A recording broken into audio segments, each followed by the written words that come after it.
These willow shelter belts are actually really nice to look at, and it is way less windy on this side of the shelter belt because west is actually on the other side here, just where the sun is actually just going down in the next couple hours.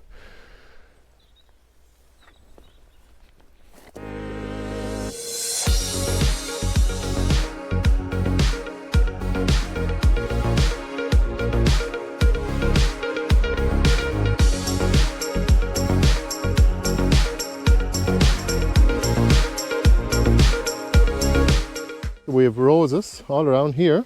and on this side here we have roses actually climbing up the willow igloo,